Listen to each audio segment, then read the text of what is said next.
There's a pretty one, Ulysses.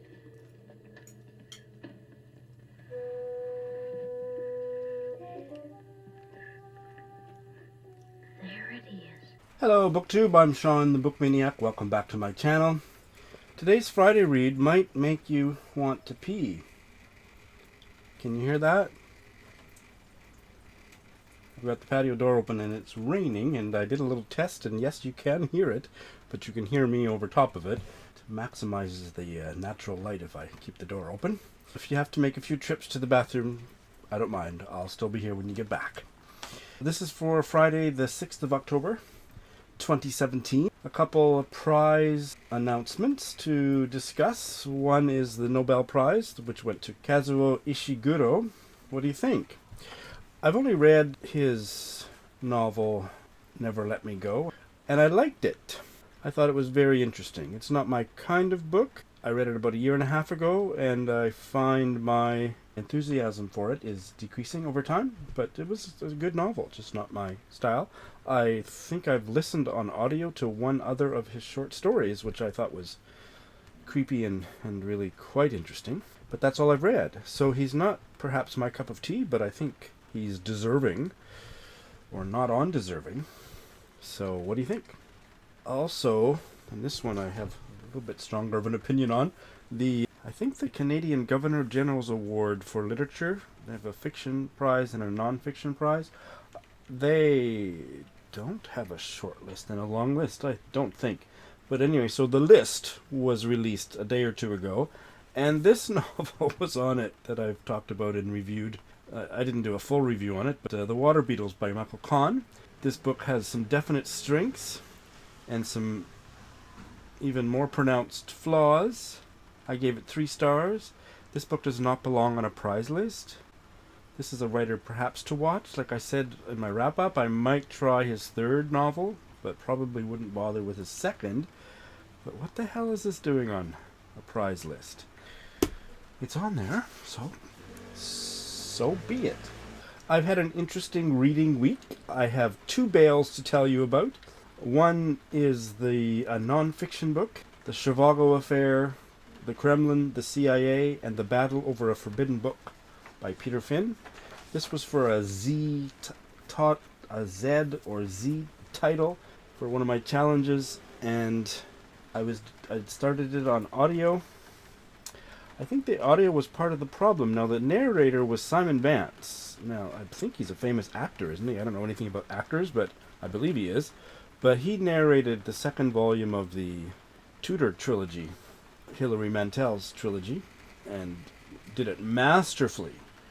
But he's got this deep, very British kind of snooty tone of voice, and it just didn't suit a non-fiction book at all, because the prose was very dry.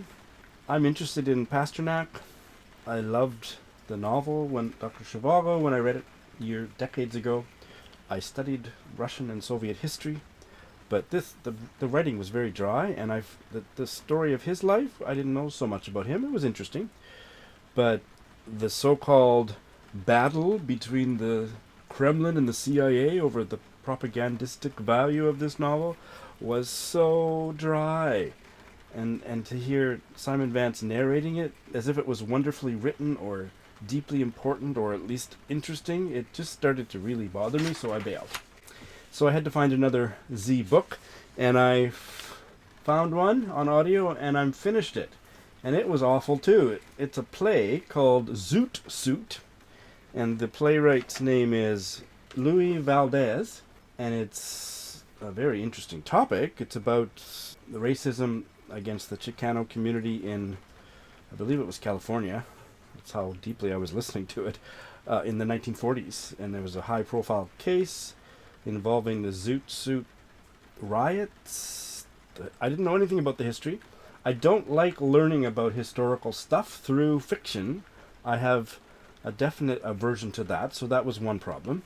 But I will go and read up on that period of history, because it was fascinating. But this was an audio recording of a live performance of the play, and I didn't like the acting. I don't really like going to plays, to be honest. It's just not really my thing. Give me a book over a play any day of the week, or even a movie over a play. But I just couldn't get into it at all. It was the histrionic delivery of the lines. I was going to go back and listen and write down one line: the female lawyer who's defending the wrongfully imprisoned Mexican Americans, and there's a kind of a love interest between her and the main prisoner, and she says something to him, and it just made my skin crawl. I almost bailed, but the thing, there's not very many titles out there that start with the letter Z, and I want to finish everything up, and this audio book, quote unquote, was less than 2 hours, so that was so I listened to it. But it was pretty awful. The other book that I finally bailed on, I talked a few Fridays ago about the Chinese novel that I believe won the Nobel. Well, they don't give Nobels for a novel, but they gave the Nobel to this writer, I believe.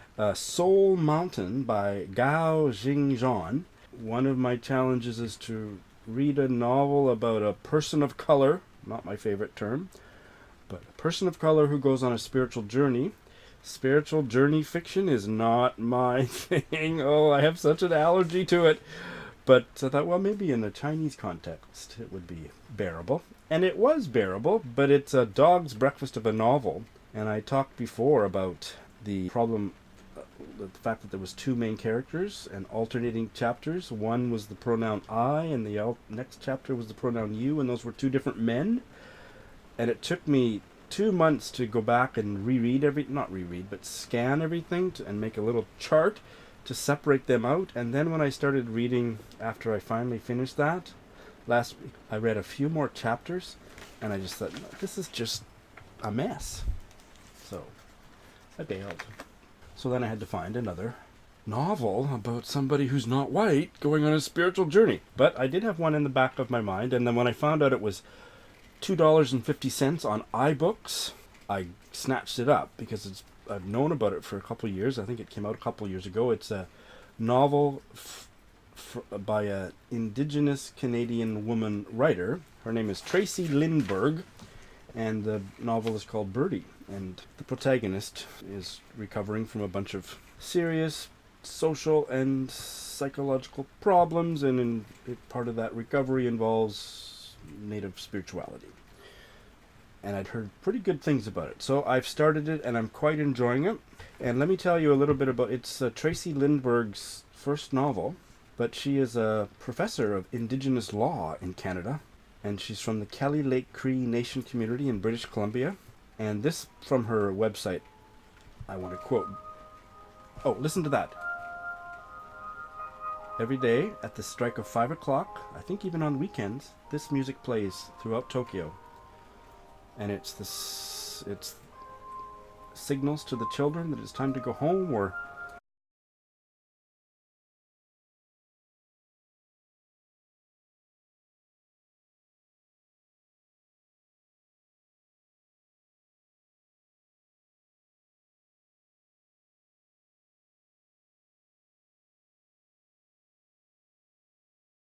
I always know as soon as I hear it, it's 5 o'clock. It doesn't matter where you are in Tokyo. I'm not sure if it's in the business areas, but in any residential area it's playing. So I feel like I should do a little dance, which is a nice segue, because I wanted to quote this verbatim. Tracy Lindbergh, from her webpage. She sings the blues loudly, talks quietly, and is next in a long line of argumentative Cree women. Doesn't that make you want to read this book? I'm really enjoying it. The main character is very personable. She's really screwed up. It's not exactly clear to me what has happened in her past, but probably something quite dark. But she's very, I would say, adorable. There is a little bit too much therapy speak in the way that she's not telling her own story. It's third person, but there is quite a bit of And now we're having an earthquake. I'm going to leave the video on unless it gets really bad. Can you see me moving?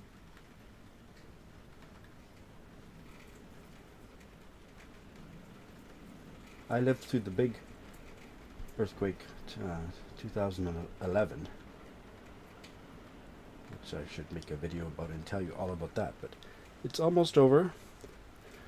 I have books piled up all over my apartment, and the earthquakes that we've had, we have them a couple times a month. They're so small that I don't think you even saw me move, did you? Often if I touch this, it'll move the thing, but I don't think that when I go back and watch it, I bet it didn't even jiggle at all. And I got books piled up, 20 piles of 20 books stacked up, and nothing has ever fallen over, so they've been very mild of late. But you just experienced an earthquake with me. It's a bonding moment, hey? So what the hell was I talking about?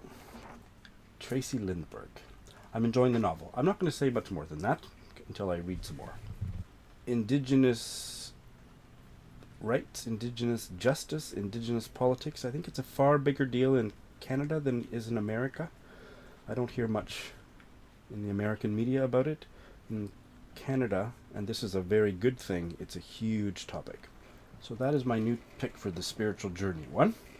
I've also started a horror novel, which was another of my tasks for reading challenges, and I've mentioned it before, Bird Box by Josh Malim, and I'm mostly doing it on audio, and also when I have the time and the space, I'll follow along. I have a Kindle version as well, so do it to the combo.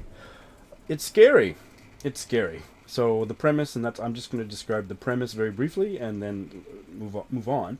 But there's some weird something that came into society, some beast or some supernatural, nobody knows what it is, that was causing people to become murderous very briefly and then commit suicide. And it happened, and nobody could, but it was something that they saw outside that caused them to do this, and it just spread through the whole planet. And so the people are surviving, this is 5 years later or something, by staying indoors and only going outside wearing blindfolds, because if you see whatever it is that is the bad thing, you're going to do the same, even looking out your window or whatever. So if you're kind of scared of the dark, like most of us are, and I certainly am, I'm a little freaked out. So we'll see. I really have trouble with genre fiction.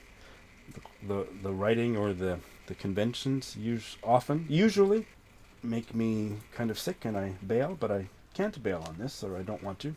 Right now it's scary. So let me finish. I was looking at the time. Talking about Ali Smith.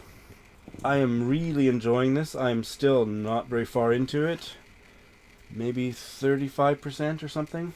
But I would like to try and finish this weekend. I'd like to finish this and the Birdie book, but I don't think I'll quite make it. Well, even though I have quite a bit of free time. Ali Smith, this is my second book by her. I read August 1st earlier this year, and I've now read enough that I can make a general statement. When I'm reading Ali Smith, just the quirky way she writes and constructs a story leaves so much room for me to, like, she makes so many quirky and powerful connections between disparate parts of her story, like a photograph and a character's memory, or a piece of art and an earlier part of the story, and she does it in such an indescribably inviting way that there's space in my reading for me to do the same. So things are always jumping out of my brain while I'm reading, and I'm thinking, yeah, that kind of reminds me of this weird thing that happened to me, that I just connect in a very visceral way to what she's describing. So let me just give you, maybe I should just do one, but I'll do two and see if I can edit it down. The girl's name is George. She's a teenager. I think I said she was about 11 years old before. I believe she must be high school age. She's certainly pubescent. Her mother has very recently died, and that's a big part of the story. Her mother was some kind of an activist. I haven't quite got a handle on what that entailed, but she was a fiery, no-nonsense, fascinating woman. And one day she was walking down the street in London, the mother, and saw a politician dining in a fancy restaurant, saw him through the window and marched up to the window with her lipstick and started to write liar on the window above his head, and the security guards caught her and removed her before she got the last letter.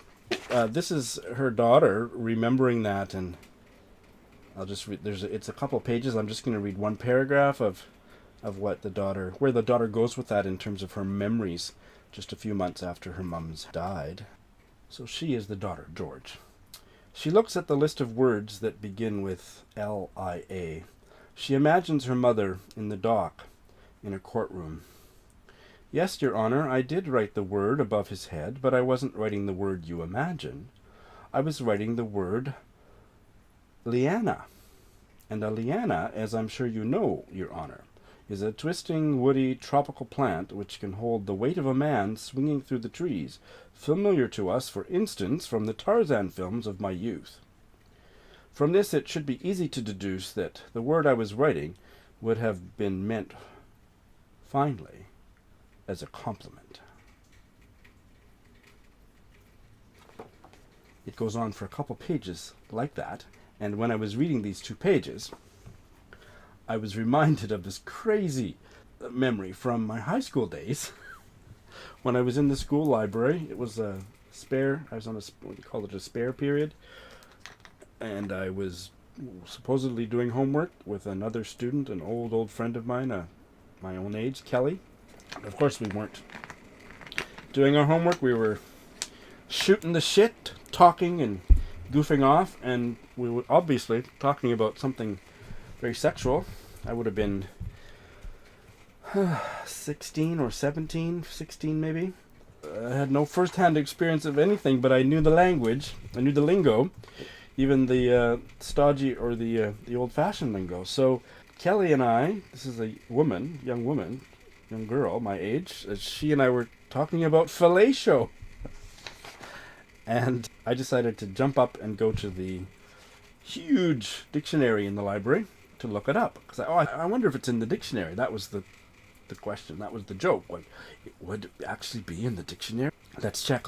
So there I was up flipping through the dictionary, and at that moment, the high school principal came into the library. He hadn't heard our conversation, so he didn't know what I was looking up in the dictionary, but in a very offhand, casual, kind of curious way, walked right up to me and asked what word I was looking up. And he was standing right there so he could see the page I was on, and I froze, and my mind was racing. Okay, what word might be on this page that... And I said, felon. He said, oh, that's a good word to know. So that little memory came back when I was reading the Liar Liana pages here. The other one that I'd like to share with you is just from a few pages later. And this one is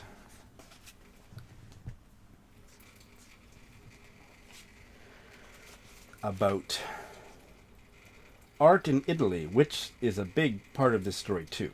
But this is kind of an aside. The mother, she's remembering, George is remembering that her mother had told her, just before she died, she suddenly died, that this news story about fresco structure in some Italian town that had been damaged in the 1960s by flooding, and so they took it apart and were mending them, trying to restore them, and they found underdrawings underneath them that were in many cases very different from the frescoes that were on the surface. So then the mother says, "But which came first?" Her mother says, "The chicken or the egg? The picture underneath or the picture on the surface?" "The picture below came first," George says, "because it was done first." "But the first thing we see," her mother said, "and most times the only thing we see, is the one on the surface. So does that mean it comes first, after all? And does that mean the other picture, if we don't know about it, may as well not exist?" George sighs heavily. Her mother points across the way to the castle wall. A bus goes past. Its whole back is an advert for something in which there's a Madonna and child picture, as if from the past, except the mother is showing the baby Jesus how to look something up on an iPad. Now, to me, that's fascinating, but that is such a quintessential example of how Ali Smith makes connections without rubbing your nose in it, without overdoing it. It's just, to me, really striking that they're talking about which came first, this image or that image, and then we get this image from the Bible that's actually a TV ad about iPads. And okay, point taken, right? Point taken. That was just done with a perfect touch. This story about the frescoes being the under image and it being different reminded me, and it's not precise, but it was very evocative of the 1980 novel, which I just read last year. It's a novella, really, 135 pages. It's called A Month in the Country by Jael, a British novel, and it's about a art restorer. He's a World War I veteran. He's still a young man. He's maybe 40 or something, and he's hired to go out to this rinky-dink little village in the UK to recover a mural that had been painted over, not just painted over, plastered over. I'm not sure the right word for the construction materials of the day, but it had been covered over centuries ago by the town priest who thought it was not theologically appropriate. And so this man has been hired to go out and uncover it. And that's an incredible novel. I hope you're having a great reading Friday, and I'll talk to you later. Thanks for stopping by.